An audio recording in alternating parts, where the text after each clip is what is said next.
Boom.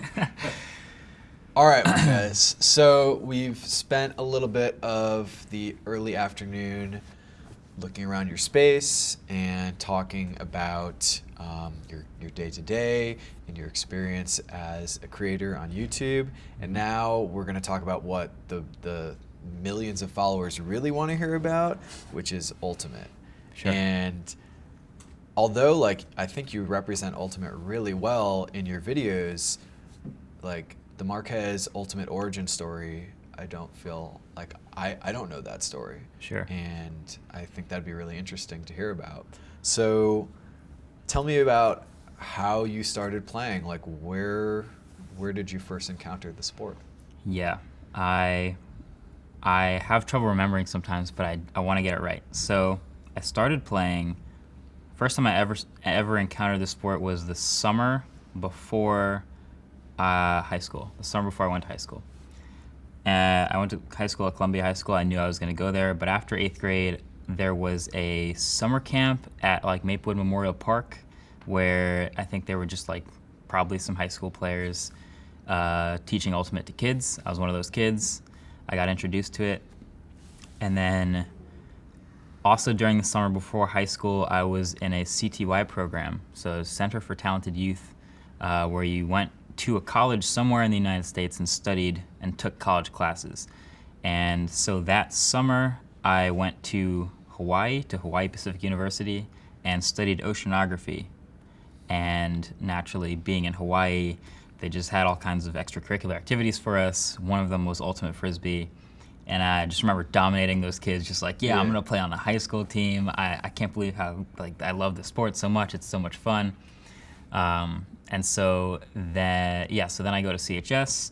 I try out my freshman year for the team, and I get to play with the JV team for that year, and the rest is history, I guess. What was it about Ultimate, and I don't know if you had played other sports or admired other sports when you were younger, but what was it about Ultimate that stood out for you and hooked you? I think it was one of those things where I just like physically suited it better. I have a memory of like way back in 5th grade where you had to pick an instrument to play, and everyone and their mom wants to play the drums or the trumpet, like, or the guitar. Yeah. And they're like, well, we don't have enough for everyone, so you have long arms, go talk to Mr. Booth, he'll teach you how to play trombone. And from that on, I was a trombone player. So it was kind of like that, where like Ultimate, I'd played basketball before. I'm tall, but I'm like, not like, like strong, and I'd played lacrosse for a season, and that was sort of a mixed experience. I don't know if I like getting hit as much as maybe a lacrosse player might. Ultimate, I had run track as well, but Ultimate just kind of felt like a natural combination of a bunch of things I was already pretty decent at, so it fit physically, I think. Yeah. Is there any like aspect of the sport that just you're like, I love doing this? I like jumping. Jumping. Yeah. So I like the challenge of catching a disc as early as possible, and that's not really a thing in other sports. Like baseball, you're catching things, and you see a baseball highlight, but it's almost never attacking the thing you're catching. Maybe volleyball is the closest to that, but I feel like that's what I enjoy. Yeah, and maybe like the tip-off in basketball, but Right. it's not quite the same. Yeah. What about the culture of Ultimate and spirit of the game? Were those things that attracted you at all, or were they not really like things that you noticed playing? Was it more just the sport itself that was of interest when you started? Yeah, the sport itself definitely attracted me, and then the rest of the spirit of the game and everything was a great byproduct of that. I think it was, finding a sport where there was no like professional high-end counterpart. It kind of felt like every time we played, it was like pickup, where you're playing with your friends, and practice with a coach among high school kids. It's a pretty normal setting, but there's no referees at high school basketball practice, or there's no referees at high school soccer practice. So it felt totally normal that there was no referees or anything crazy at high school Ultimate practice, and it just carried up from there. But yeah, I think it was definitely the sport at first that attracted me, and then the culture and the people and the spirit and everything like that was awesome to have as well. Yeah, that helped hold you in. Exactly. So tell me a little bit more about like that journey. You know, you are encountering the sport for the first time and then playing it in high school. Meanwhile, you're also making videos about technology, Yeah. and that's blossoming as well. So it's just amazing to think, for me to think about like someone that has these two very clear parts of themselves that they're dedicating a lot to. So talk to me a little bit about the journey of Ultimate from high school, and how you got more involved, and you know, how does that balance with as you're developing your YouTube channel too? Yeah, I definitely found Ultimate before I started any video stuff. So I was always into tech, but I found Ultimate first. And so I guess, yeah, like I said, I made the JV team in the beginning of high school, made a lot of friends, obviously teammates through that. Sophomore year, this whole time our varsity team is out dominating. So like it's sort of a goal of ours all to get to the varsity level and be that good. Sophomore year, again, varsity team's killing it, JV team. At this point, we were beating every other JV team, and we kind of had that taste of, you know, maybe we can play at that high level. My junior year, almost all of my teammates went on to play JV that year, and I didn't. I captained the JV team that year, and on one hand, I was like kind of bummed that I didn't get to move on and play at that high level and continue that legacy. But I think as a captain, I learned a lot about other parts of the game. So I was definitely like a role player of like, you're gonna cut, you're gonna do what you're good at. Yeah. But being a captain, you learn leadership, obviously. You learn, you know, what makes other players better, how you can make other players around you better, all sorts of stuff like that. So I'm grateful for that. I played varsity my senior year, and then on to college, where I captained. So that sort of come up, I guess, of learning all these different areas of the sport, definitely preceded the YouTube thing, but also starting to make videos happened around the middle of high school. And I'd say that developed completely separately. So it was like I found this passion of like sharing this love for tech and how it works around us and how useful it can be, and helping people make informed purchase decisions. So it basically completely unrelated, but naturally I'm a frisbee player at the same time. So I'm like wearing a jersey in a video once in a while, or like I just got home from practice and I just realized this new tech came out and I just want to talk about it on camera. So a lot of connections being made. There's these, you know, workout headphones that I want to check out, and I tested them because I wore them, you know, doing this workout. So a lot of stuff like that, little tangential connections here and there, but I'd say they both kind of just move forward around the same time. Yeah, and I think that's what's so interesting and kind of rare is that usually, like, you know, someone finds success in one thing or another, and you found a ton of success, obviously, with your tech reviews and with YouTube, but Ultimate has continued to be a passion, and you've continued to excel within that sport as well, and that's really cool to see, and that you haven't like had to, I don't know, do you feel that your focus on your YouTube career has forced you to make sacrifices for Ultimate? Like, is there more that you wish that you could be doing within that sport? No, Ultimate being a weekend sport is like, it makes it pretty easy to separate from like the daily, like weekday like grind of whatever you do for work. So it just kind of stayed separate that way. So I graduated, obviously school was always during the weekday, and then playing college Ultimate tournaments would always be the weekend.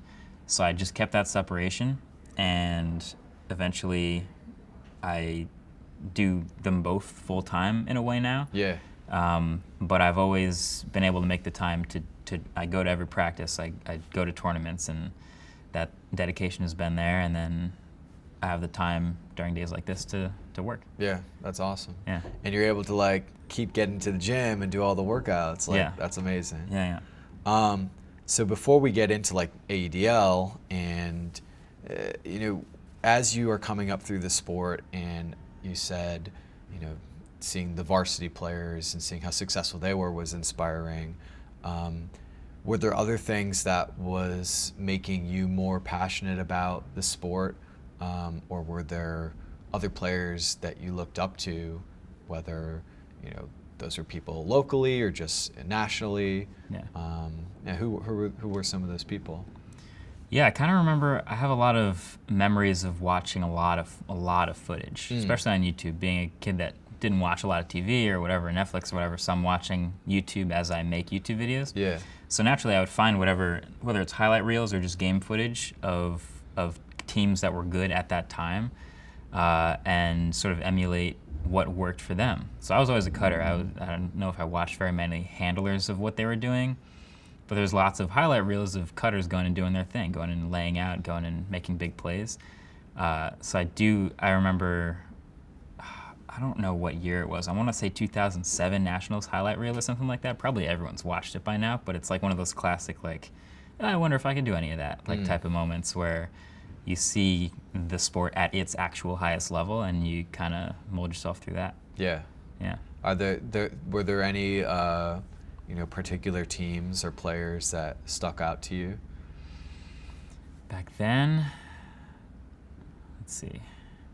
Or I know. or even now. Yeah, because at that time there was a lot of the big names that are still big now. Like I remember like Sockeye, Revolver, probably Furious George. A lot of teams that have had like this sort of a legacy at this point were huge then. And then there's also World's Years when they went and competed against each other. Those were probably the most influential like early like footage watching days where I just like, oh, that's the best ultimate player in the world. That's what it looks like to be, playing for a world championship.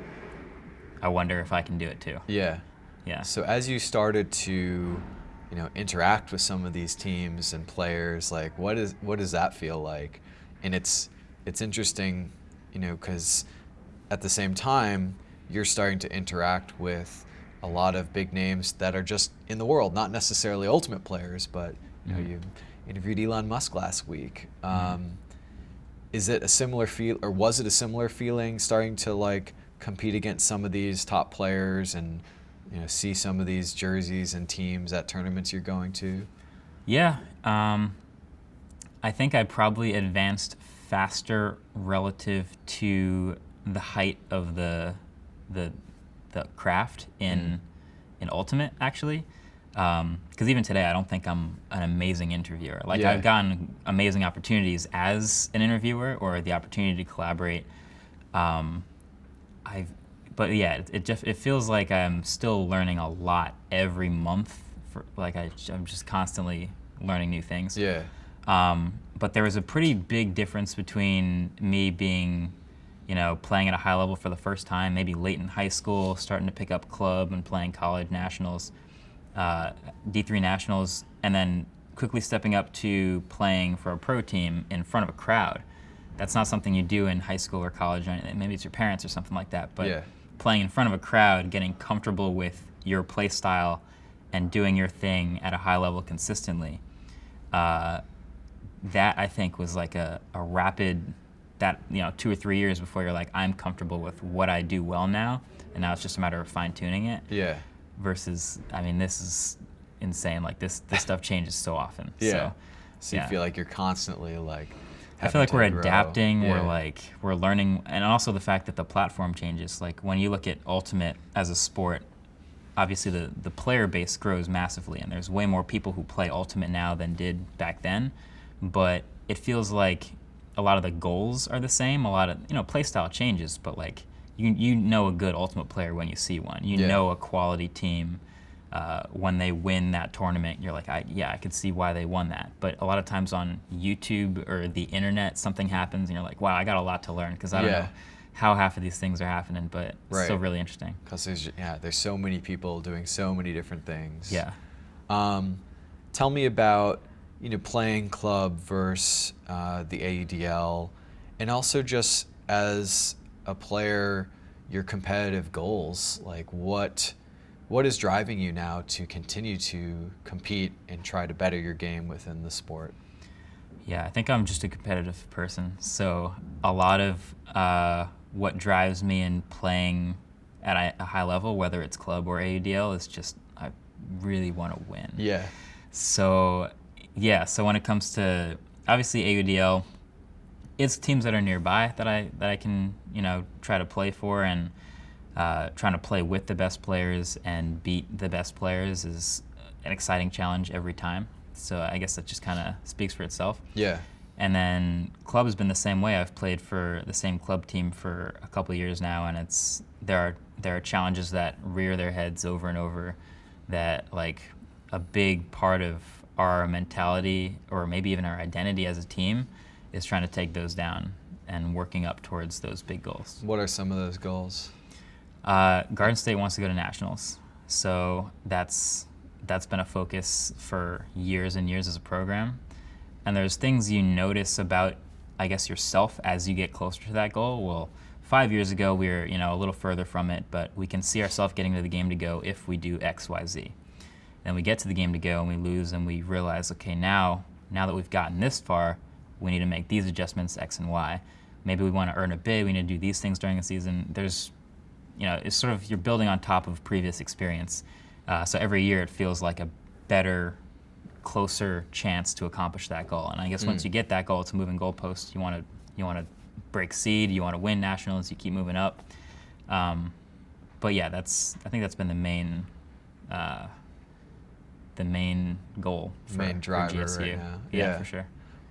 So tell me about Garden State as a program and why it's so important to take Garden State to nationals. Being a competitive player and having those opportunities to play against more competitive players, like I think a lot of people would say, okay, why don't you just go play for a more competitive team? What is it about Garden State that and bringing that team and growing that team, taking them to nationals, that is the goal for you? Yeah, I think GSU, there's probably two parts of it, but represents like a sort of a pride of New Jersey Ultimate as a brand of Ultimate, and just the friends we have there. There's plenty of players who have gone through GSU and moved on to other teams and have done what you're saying. You played for more competitive teams and had huge success there, which is awesome. Yeah. But there's a core of GSU players that is trying to, I guess, not only keep playing together because we love playing together, but also represent New Jersey Ultimate. I think that might tie back, now that I think about it, to high school, when Columbia High School was the best team in the country, and it was a New Jersey team, and you wanted to play like New Jersey Ultimate, and if you could take down New Jersey Ultimate, that was a huge honor. And I feel like, continuing, I don't know how many CHS players still play club in New Jersey, but that little bit of pride of like representing New Jersey Ultimate, where it might not otherwise live on, is part of why I think we all want to bring GSU to a high level. Yeah. Do you see a point in your competitive club career of like saying, okay, maybe it's time for me to find other opportunities, and I'm curious like how big that goal of nationals and playing competitive would be in club. Is some of that being met maybe in the AUDL?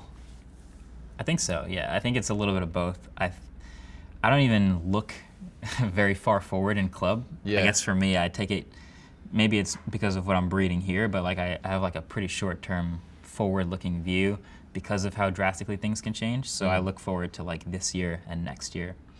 And it's kind of like a, if it's not this year, then next year thing. Yeah. So I guess I could, if I looked really far forward, see myself like, readjusting the goalposts and forming other goals. But on the other hand, you're right, like AUDL is another opportunity. There is no New Jersey team. So it's just kind of like a Eastern Division thing where you want to play for the best team you can. You want to play as well as you can, and you want to, at the end of the day, host a trophy. So that's a sort of a parallel goal that might feed into the first one. Does the competing in the AUDL and trying to win and hoist that trophy in the AUDL, does that have that same like authentic drive and feeling, or is like club still where your heart is? And I think that's an interesting question for a lot of players in general. Like the AUDL's become more prominent in the sport, and some players are doing that exclusively now. Yeah, I think that it's interesting to think about that. I think it might vary a lot with the age. So I've been playing Club Ultimate for a bit longer than I've been playing Pro. Obviously, Yeah. Pro's new. But to me, they're both such a significant part of how long I've been playing that they both have their own meaning, significance. I could see how a player who's played 10 years of Club might not view Pro the same way. Yeah. But yeah, it feels like a very high level, and it feels like something like a challenge that the competitor in me wants to conquer. So Yeah. I definitely view it kind of the same way as Club. But it is different in the fact that there's eyeballs on it, and there's like the whole spectator element of it, and that ties into what I do on the channel and sharing the sport. But I do want the best in both, for Yeah. sure. Does that mean much to you, like the fact that the AUDL has more eyeballs and, you know, potentially is able to grow a version of the sport in a different way than Club Ultimate has done? Yeah, I am a big supporter of growing and sharing the sport. A lot of people have different interpretations of a version of the sport. I just like this sport played with a frisbee. Super similar, obviously, the much wider field and referees and all these other differences. But at the end of the day, when people, you know, click on Twitter or look on SportsCenter or see a highlight, they're like, oh, they're playing with a disc. That's something I haven't seen before. That's really interesting, and I want to share that. So yeah, the AUDL as it is, building a version of it that people can come and sit in the stands and watch it. I couldn't really do that before Pro existed. Yeah. If I wanted to share Ultimate, it was like, well, I'll share this highlight reel from my college season, but I don't know how much that means to you. Not really much of a connection there. This past year, I was able to share, like, here's the tickets, here's the city we're in, come out and watch a game, come out and watch the live stream or whatever. So that was actually a big difference as far as like connecting to people and actually sharing this sport with the disc we play. Yeah. Do you see yourself as, you know, in addition to an ambassador for technology information, do you see yourself as an ambassador for Ultimate? And it sounds like kind of yes, and maybe you want to, is that something you want to do more and continue to push? A little bit. I see a lot of the traditional Ultimate ambassadors still as those ambassadors. I kind of see myself as like the first link, or the first, a lot of people might not remember the first time they saw basketball played. But that was important. The fact that they saw it played, whether it was in a park or on TV or something, I just want to get the thought in someone's head. Just so you're aware, Ultimate Frisbee is a thing. It's played at a high level. You can go watch games. It's a lot of fun. Just like injecting that thought, and the platform I have makes it easy to share that with a lot of people. That is what I value, and I think that's really special. But then once you get into it and you're like, all right, let me watch some Ultimate, then you really get into the ambassadors who are like sharing the nuances of the sport and the contrast between Club and Pro, and sharing it with, you know, different countries and different groups of people. There's people way more involved with that I'm super respectful of, and I love that. Yeah. But I like being like the sort of a first link, if you will, for people discovering it. Yeah. Yeah. I'm curious too, so, you know, as a black man playing Ultimate, which has, it's historically been very homogenous and very white, do you see yourself as an ambassador at all in that way? Is that something that, you know, thinking about how the sport has developed and become more diverse, do you see yourself as someone at the forefront of that? Is that something that you think about ever? A little bit, yeah. I think I've been, and I personally, I make YouTube videos. That's been also pretty homogenous. Yeah. I've played golf for 10 years. That's also been pretty homogenous. So like in a number of ways, it's been really easy to forget that I'm the only one in a lot of cases. So in that way, it just lets me focus on the actual craft of what it is. But at the end of the day, I've realized how important representation is to people who are deciding whether or not they want to get into something. And it is pretty special to be able to represent that to people who didn't see it before. Yeah. So I do think about that more, and it doesn't really change what I do, because I still want to play well and I still want to work towards my goals. But if that's helpful for other people who didn't see that before, then that's awesome. Yeah. Does it ever feel like a weight, or like you mentioned like sometimes like you kind of recognize, oh yeah, I'm kind of like, Yeah. unique in this sport, or like part of a new movement. Yeah. No, I don't think it's been a weight. I think it's been interesting to notice sometimes, like because it's not even really like people bring it up, like, oh, I didn't notice you were here. Like, it's just we're all players. Like, we're all just Right. kind of playing with each other. So, but I've had players come up to me, not even come up to me. I had a player during a pro game say, hey, just like during a timeout, like just want to say, like, I started playing because of you. Like, Yeah. That's awesome. I had no idea. I would have never known, but I'm glad that that's something that I'm able to help with. Yeah, that's a special thing. I think about like myself, like being gay and playing Ultimate. For me, it was always just like, I just want to be competitive. I want to be the best I can be and contribute to a team. So sometimes when you think about those things, it's like, well, maybe it's not really worth talking about because like I just want to focus on being competitive. But then you have some moments and you realize, oh, like you are helping to open doors for a community that would maybe feel like they couldn't be a part of something like that before. Right. And I definitely recognize that as being important.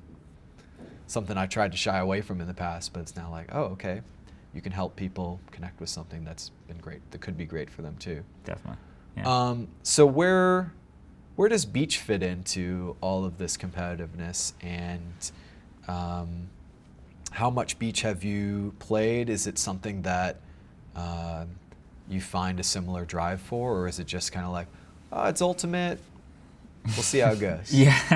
Yeah, it's definitely a little bit of that. I've played a single-digit number of beach tournaments, but for me, it's kind of like another mountain to try to climb. I love that it's Ultimate, and it's different Ultimate in that you have to think of your game a different way. Players like me that might excel with, speed or jumping that aren't nearly as advantageous on the sand, you kind of have to figure out other ways to adjust your game and to play well to try to conquer that new challenge. It's kind of a way I've thought about some of the best. I look at the NBA a lot as far as a parallel league and a sport that I watch a lot. And a lot of older NBA players who used to dominate with their athleticism, Vince Carter comes to mind, who they're still athletic. They're still 6'7", like running around, flying, dunking on people. But they've had to change their game to adjust to 2018 to still be effective. And it's a new challenge and a new thing for them to try to do. That's kind of how I see beach. It's like a different, it's like a version of the sport that's a little bit different, that presents a new set of challenges that I'm excited about. Yeah. What was how did you get connected into the Humiliswag world? Yeah, I played a couple, there's Layout, there's Wildwood, so there's a couple beach tournaments that here and there that pop up that your friends on club team would just be like, hey, come play with us. Yeah. So I definitely ended up at 2 or 3 of those, and it was fun. And Humiliswag was a connection. I think I played with them at OC Beach, I want to say. That was the first time. And it was different because it was like this hyper competitive, rapidly adjusting set of challenges, and it was like, this feels like really the highest level of beach Ultimate that I've played, and I'm really excited about it. So the competitor in me wants to keep doing that. So we're still playing. We're gonna do nationals. I enjoyed being competitive, and that's definitely what I found here. What was the experience like, and what were some of the major moments and takeaways, and what was winning like? Yeah, that was definitely a fun ride. There's one of my favorite parts of playing Ultimate with a new group of people is learning what they like and sort of fitting together like puzzle pieces, and what a handler might say, look, I really like the inside flick, just like a minor example, and you'll start making that cut more often for them because you notice they like throwing that. So as a cutter, I'm trying to fit in as many puzzle pieces as possible. Where does he like to cut? Where does he like to continue and throw to? That was probably the most fun part, is learning all these new faces, all these new high-level, incredibly consistent athletes, which makes it easier for me to figure out where to fit that puzzle piece in. And that's what it ended up being. It ended up being a pretty complete puzzle. Who were some of the puzzle pieces that you liked working with or liked watching? Goose is definitely one. I think playing with him he's probably I would say he's one of the most similar to me as far as players. He's a really rangy, athletic cutter that can also throw. Yeah. So it was like, fitting together as a cutter with him. I knew if we could do it well, it would be really dangerous against other teams. So it was really exciting to get that to work. And then just cutting for throwers who could just throw anywhere. Bob Lou could throw whatever he wanted, basically. So he did, and it was really helpful, and I liked cutting for it. Tell me about that moment of winning that championship, and when the last point is scored. Like, what did that feel like? Yeah, it's something you look forward to the whole weekend and during all the training and everything that leads up to it. So it's obviously a great feeling, and also even just during the finals, just like knowing like that's a team we'd seen before, and we knew like if we put in that effort to do what we set out to do, that it would work. So I guess just not really having any fear that we wouldn't know what to do, or we'd be stuck, or if we went down a break or two, we wouldn't know how to get out of it. I feel like we knew right off the bat, like, here's what we got to do, here's our game plan. It was like a well-oiled machine. We just had to go put the effort in and do it. Yeah. What is the ring of like being able to call yourself a national champion? How does that feel? It feels good. It's like not something you even get to say very often, but it's pretty awesome. Yeah. And obviously being a defending national champion is like, when you come back, like that's a big target on your back. It's a different feeling. No other team has that feeling going into the tournament, so it's different. I like it though. You can put that in your videos too now, like, I can when put you that in my have bio. right under your logo, like Beach National Champion. Like, Exactly. I think Yep. people want to know that sort of thing. So talking about Ultimate and where you see the sport, you have a really unique perspective in your intersection of technology and how media is connecting with audiences, and also just like being involved with Ultimate at high levels and seeing how they are using their media and social media strategies. Yeah. Where personally do you want Ultimate to be in the next 5 years, and how do you see it getting there, and do you think that it's going to get there? Yeah. 5 years, while it seems like a long time, I think to a lot of us, when I look back 5 years, it was like that. So I think it's just a matter of constant, steady iteration of doing a bunch of little things better year after year. So I look at the AUDL, and I mentioned before, I look at the NBA as far as like a league at its highest height. That's a super successful sports league that you can model a lot of things after and learn a lot from when they do things right, when they do things wrong. And I kind of see the AUDL learning from successful sports leagues what goes well, what doesn't, and implementing them accordingly based on what people like about Ultimate.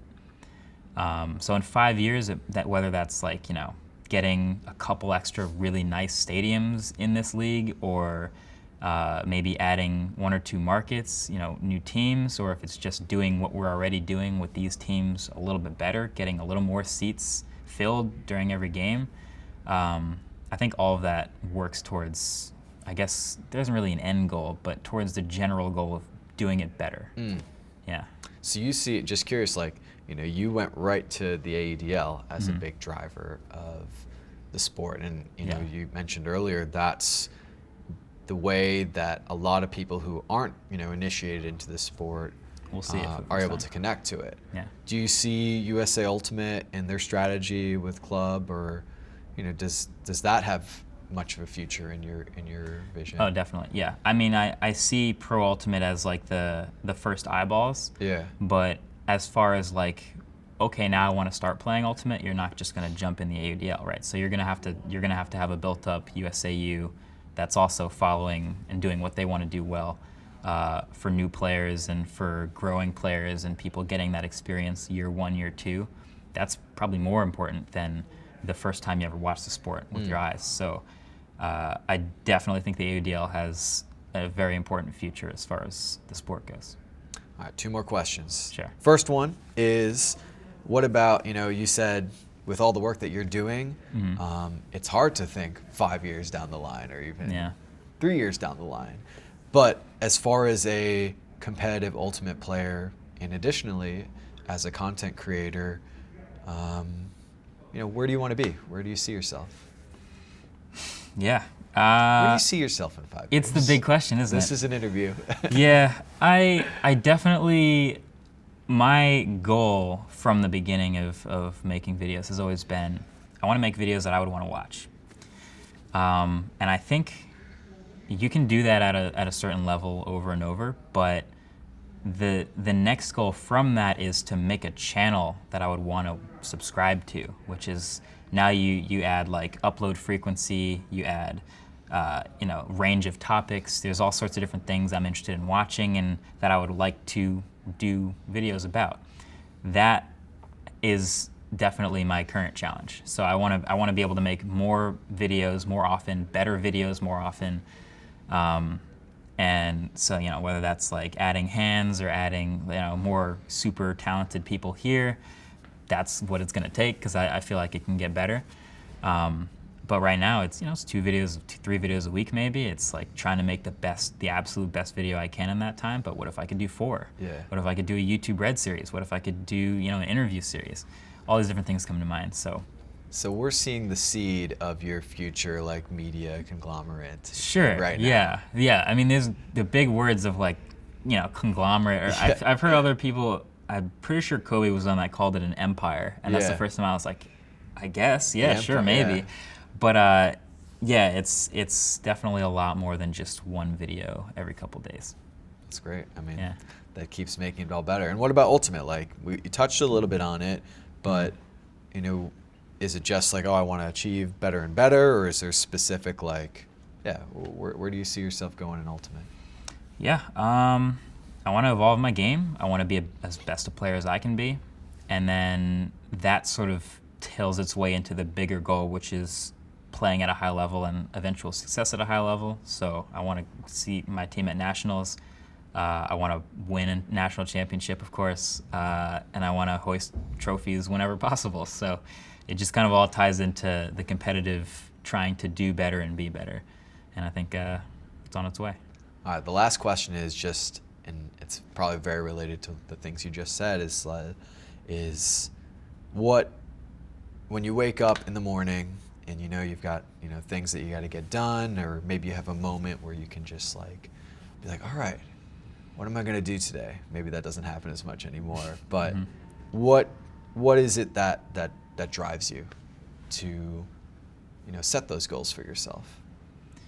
Yeah, I'm definitely driven by the expectations that I have of myself. I think I don't know if it's just me putting unnecessary pressure on myself, as some might describe it, but I just have this expectation that I can do the things that I want to, whether it's making a better video or making that video that I've been working on for the last week, whether it's doing the workout or finishing the workout that I planned the week before, going to practice, going to tournaments, getting better at all the things I'm trying to get better at. I think you wake up and you're like, I definitely want to be doing these things, so I'm gonna. Where do you I'm just curious, like, where do you think that comes from, that sort of drive and focus in setting of goals for oneself? You don't get that every day. Yeah. I don't know, I just kind of I feel like I've always had, whether it's like smaller goals that lead up to a bigger goal, it's sort of like a compressing scale where like once you reach one goalpost, then that next goalpost becomes visible, and you realize with your current trajectory you can make that.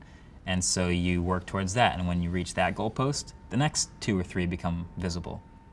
And so it's like this, I guess, this metaphor for like the fact that you're probably never going to be satisfied with whatever you're doing, no matter how great it seems. So just keep working at it, and hopefully it's still fun. I'm really excited to see you continue to evolve as an interviewer, because like Yeah. it's so clear to me that you have that perspective to ask the questions, and like you know, whether or not you think you're comfortable with it, like, you know, I think figuring out the beats and figuring out how to continue to tell that story through a live interview is something you're going to continue to evolve at. I hope so. That's something a lot of people don't appreciate. Yeah. Because you see it in the comments, like everyone like watches the interview and immediately they're like, well, here's what I would have done. Yeah. And it's like, well, getting there is one thing, and then once you're actually there, like, it's not easy to try to make all these things work. So yeah, there's definitely a lot that goes into It's like an the art interview and thing. craft. People don't get Yeah. the mix. Have you watched Hot Ones? The interview seen that. show? I think I watched yours. Yeah. Yeah. That whole show, that interviewer, Sean, good friend, amazing interviewer. Yeah.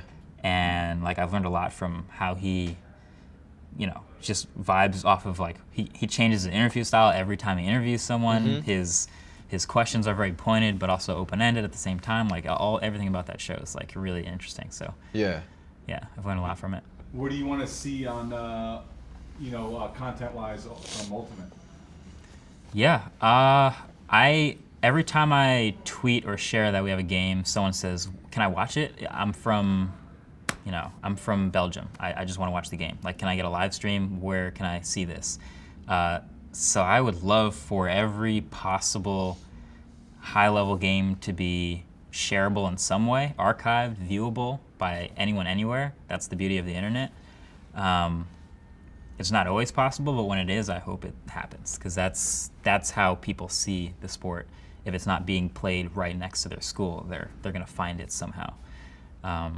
So I'd like production, and I think we see it right now. Production quality is getting better, so that's really exciting, because you see professional broadcasts all the time, and you're like, it's like magic watching an NFL game with the CGI line moving across the field and like all the crazy camera angles on the zip lines happening. Like, that's insane to watch, but it gives you a new appreciation for what's actually happening down on the field without being there.